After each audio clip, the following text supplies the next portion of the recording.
جن یہودیوں کی امیٹیشن اور کاپی کرنے سے ہمارے رسول تاجدار بطحہ محمد رسول اللہ صلی اللہ علیہ وسلم نے اپنی امت کو کس قدر تلقین کی تھی اور کتنا دور رکھا۔ آج ہماری کمیونٹی کا ایک طبقہ وہ ہے جو انگریزیت کا بھوت اس کے اوپر سوار ہے۔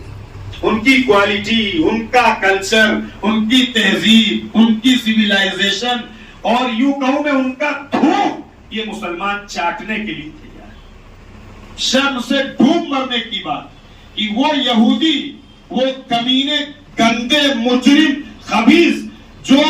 رسول اللہ کی مقدس اور پاکیزہ بیویوں کی شان میں ایسی گستاخیاں کریں جس کو کوئی مسلمان ان آرٹیکلز کا ترجمہ نہیں کر سکتا ہے، ٹرانسلیشن نہیں کر سکتا ہے، خون جو بالکل گرم ہو جاتا ہے۔ اور ایک طرف تو ہمارے اتنے کٹر دشمن اور دوسری طرف ہم ان کے کلچر کو فالو کریں، ہم ان کی سویلائزیشن کو فالو کریں اور اپنے آپ میں پراؤڈ فیل کریں کہ صاحب ہم جو ہے وہ بہت ایڈوانس ہو گئے۔ ایسے ایڈوانس پن پہ مسلمان کو تھوکنا بھی نہیں چاہیے۔ لیکن افسوس قد افسوس کہ کمیونٹی کا ایک بڑا طبقہ ایسا ہے، حالات آئے، سارے لوگوں کو بتایا گیا،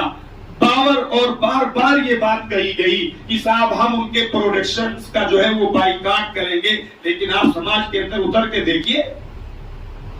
کیا نہیں چل رہا ہے اور کیا نہیں بک رہا ہے۔ ہمارے باپ کو اگر کوئی ہمارے سامنے ذبح کر دے، ہماری بچی کو یا ہمارے بچے کو کوئی ہمارے سامنے ذبح کر دے اور بغل میں اس کی دکان ہو، آپ زندگی بھر اس کے گھر سے سودا لینا پسند کریں گے؟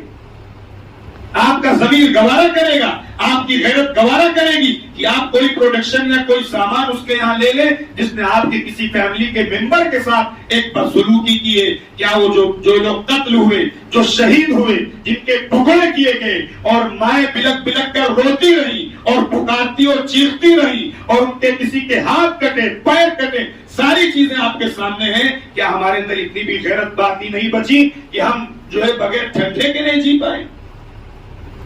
بغیر ان کے پروڈکشن کے استعمال کے ہم جی نہیں پائیں؟ یہ ہماری غیرت کے مردہ ہو جانے کی بات۔ ہمارا یہودیوں کے ساتھ پورے طور پہ متاثر ہو جانا اور ان سے امپریسڈ ہو جانا، یہ بات یہ بتا رہی ہے کہ ہم نہیں پورے طور پہ تو 90% ہماری کمیونٹی کے لوگ ان کے غلام بن چکے۔